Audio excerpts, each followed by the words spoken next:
Hi, we're back with build videos for Pathfinder Wrath of the Righteous Unfair Difficulty. And today I'm going to start with a hot take. I think Lann is just as good, if not better than Wendwag with Throwing Axes build. And today we're going to take a look at a Lann Throwing Axes build. If you are new to the series and don't know how we do our builds, they are all made for unfair difficulty and none of them exploit bugs, so they should all remain viable despite any bug fixes or patches made to the game. It's also worth mentioning that all my builds are tested from early to late levels. They are not made just for the sake of YouTube videos. I do them firstly for my own unfair playthroughs, and it's very important to me that they are actually effective at every level in the game, so I can actually get through with my playthroughs and not just remain the helm of theory crafting. Because this is a turn-based system, but the game is real time with pause, sometimes builds don't go as I'd expect them, and that's why I think the testing is important, so I can both bring you the best builds and actually be able to beat the game on unfair difficulty, which is my main goal. With all that out of the way, let's get to our builds. Here we'll see Lann in a low level combat. We have Leopard to tank, Camellia to cast Protective Luck, and I do recommend you use a bow on Lann at this level, unlike I recommend for Wendwag to use a glaive, because Lann does have Flurry of Blows, which makes him do 2 attacks even at this level. And even though his chances to hit are not amazing, with the 2 attacks it makes things much better when using a bow. But ranged builds in this game do take a while to get going, and I do recommend that for this low level, you use this build only if you are sure that the rest of your party can do a good job at the early game. Otherwise, you might have some difficulty. As you can see, Wendwag is actually doing more work than Lann here.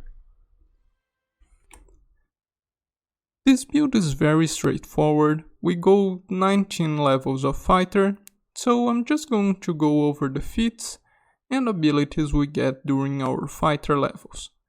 We of course level up always our dexterity score, since it is our attack score, so every level up we get the chance to increase dexterity. So here, starting at level 2, we get Precise Shot as our first fighter feat. At level 3 we get to take Deadly Aim, and also Weapon Focus, Throwing Axe. At level 5 we get 2 Weapon Fighting and Weapon Specialization, Throwing Axe. At this point I would start using Throwing Axes now that we have 2 Weapon Fighting, but previously I do prefer using bows, since Lann does have a level in Zen Archer and has that Flurry of blows ability. We also got the Mutagen at level 4, so now you should be using the Mutagen for extra dexterity, and this should make things much easier for you. Then at level 6 we get to take Weapon Training for thrown weapons.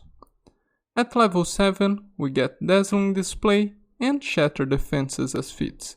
At level 8 we get our first discovery, which is going to be Spontaneous Healing. At level 9 we take Improved Critical, Throwing Axe, and Improved 2 Weapon Fighting. At level 10 we take Trained Initiative for our Weapon Training choice and Weapon Training, Thrown Weapons. At level 11 we take Greater 2 Weapon Fighting and Greater Weapon Focus as feats. At level 12 we get another discovery, which is going to be Preserve Organs. The first 2 are not very relevant, but the last 2 are going to be extremely powerful.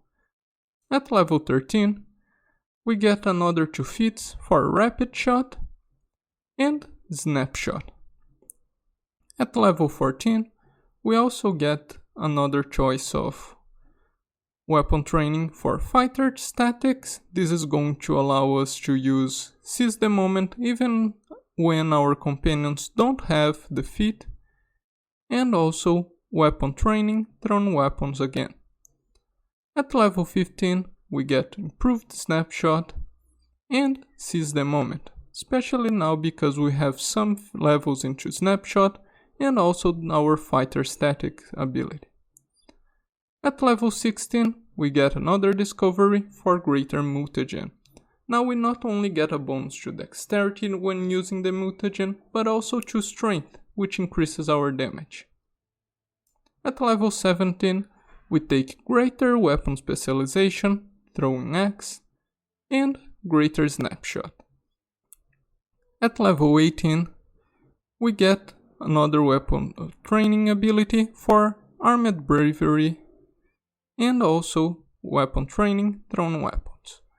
At level 19 we get double slice, especially now that we have some levels in mutagen, our strength is higher, so it is much better to get damage to strength damage to our second weapon now that we have our increased mutagen. And we also take improved initiative. And at level 20 we get our grand mutagen. Now we get a bigger bonus to both strength and dexterity when using our mutagens. Now in our mythic path, I like to start this with distracting shots. This is going to scale as you level up and is, in my opinion, overall really useful. Then we go into 2-weapon fighting mythic to increase our chances to hit, then cleaving shot, since by this point we should already have improved critical. At rank 4 I go with deadly aim instead of improved critical mythic, because we do not have a lot of ways to increase our damage by this point. I do find deadly aim better. It will be a flat increase to your damage, which is going to scale as we level up, and if my math is not wrong, it is a bigger damage increase than the 10% we would get from improved critical at this point in the game. Then at level 5 I get ever ready. At level 6 we take improved critical mythic now that we have deadly aim and a few more ways to increase our damage. Being able to multiply that by a increased multiplier on criticals is much more effective than it was at level 4. Then we go for last stand, always great to have this on unfair. Into weapon focus mythic for better accuracy, then rating shots for the same reason, better accuracy, and I finish it with rapid shot mythic. You could reasonably also take weapon specialization mythic if you feel like you don't need the extra chance to hit. You could take it at level 8 instead of weapon focus mythic. For our Lann build there are several great equipments for him. Let's start with the amulet. I like to use back rank assistance because it gives basically an extra attack whenever someone in your party gets an attack of opportunity. This should not be easy to trigger with outflank, combat reflexes, and other means of getting attacks of opportunity like making enemy prones. For the glasses I like to wear this one for +1 sight bonus to attack and damage. For the armor my favorite is Tribal Scout's Hide. This increases your damage by quite a lot when you are invisible, so casting greater invisibility is a very good way to increase this build's damage. For the cloth I like to use Wandering Conman. This is a +2 bonus to attack rolls on attacks of opportunity, making them even stronger than they already are. For the belt I like just a +6 strength for extra damage. For the glove, Fencer's Gift of course, because we are a fighter we have weapon training, this increases weapon training by a +2 as well as adds some damage to our second weapon. For our boots, Runek's Sacrifice, +8 to dex, just great overall. For a ring, I like to wear the one that gives a +2 competence to throwing weapons, attack rolls, and also the ring that gives a +1 to attack while using point blank shot. For bracers, we have also a bracer that increases the damage when dual wielding. And for our weapons, we have fixed obsession, which is good because basically has a built-in feat, which is the hammer the gap, increases damage every time you land a hit. And Frost Embrace is not as good as Fixed Obsession, but is one of the best options we get for throwing axes. Now we are going to see how this does in high level combat. I have Social with Frightful Aspect to make enemies shaken, the Leopard to tank for us, and Lann here with Legendary Proportions, True Seeing, and also Heroism Greater as buffs, and I'm using our Grand Mutagen, Dexterity and Strength. Now let's get into combat, see our damage and our chances to hit. We start with a critical right out of the bat. We're getting several misses because of concealment, but let's take a look at our chances to hit here. Our chances to hit are not bad. Here we have a 53, but we have a +5 from raging shots. Let's search for one where we did not get many misses yet. Here, it's a 48 without almost any buffs here. Really, we only have Heroism Greater, which increases our chances to hit. Otherwise, there are no buffs to increase our attack, only our own mutagen. And yeah, our attack chances are very high, our damage is not bad, and we could increase it even further by making Lann invisible, so our armor would activate and do 60 extra damage per hit. We can use here our Perfect Strikes to make our chances to hit and crit even higher. And you can see the enemy already went down. And yeah, while I just leave it here, there are a few things I want to discuss in this build.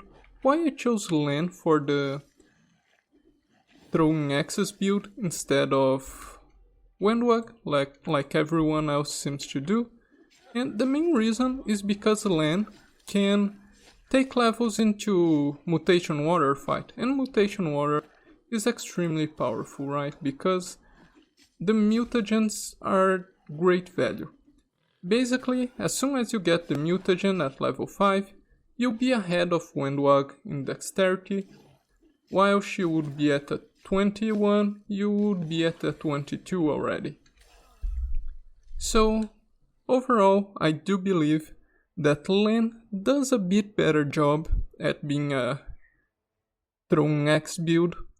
And there are some throwing axes builds for Windwag which use classes that do not have that many extra feats, and I don't like them. I really think that to make an effective throwing axe build, you either want to go for full fighter or full Slayer. You can do actually half-half, right?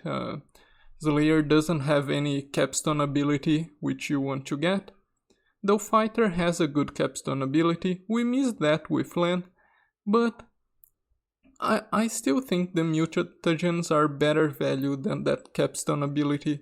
It comes only very late in the game, and even though it's stronger, we are already doing enough damage in my opinion, and I do value the chance to hit more than I value that extra 10% damage that would be added by the capstone fighter ability. So yeah, this build in my opinion does very well from early to late game. Lann is a very good character, and even though people seem to like Lann better as an Inquisitor, more support oriented, I do prefer him as a full damage dealer actually. I think Windwag is better as an Inquisitor half support. Even though she has lower wisdom, she can get Madness Domain without needing to take a Impossible Domain mythic ability. And while she won't be able to cast Guarded Hearth at full power, I do think people focus too much on Guarded Hearth and forget there are several other powerful domains like Madness. So overall, I do think Lann does very well as a Throne X build. I did like building him, and while I don't think I will ever do a Windwag Throne X build, maybe one day, but not on the near future, there is a very good build if you don't like Lann as a damage dealer and want to see Windwag doing it in your party. There is a very good build from CRPG Bros channel, which I'm going to link on the description and maybe on the screen. I don't know if I can link videos from other channels on the screen, but if I can, it will be on the ending screen, so be sure to check it out. Subscribe to his channel if you like the content. In my opinion, it's very solid content for Unfair, some good advices, and some of the most solid builds I've seen around. So if you like my content for Unfair, I'm sure you like his as well, so be sure to go check out his channel. And that will be it for our Lann build video. Let me know in the comments if you liked it. As always, if you have any improvements, I'd love to hear them. And until the next video, I hope you have a good time.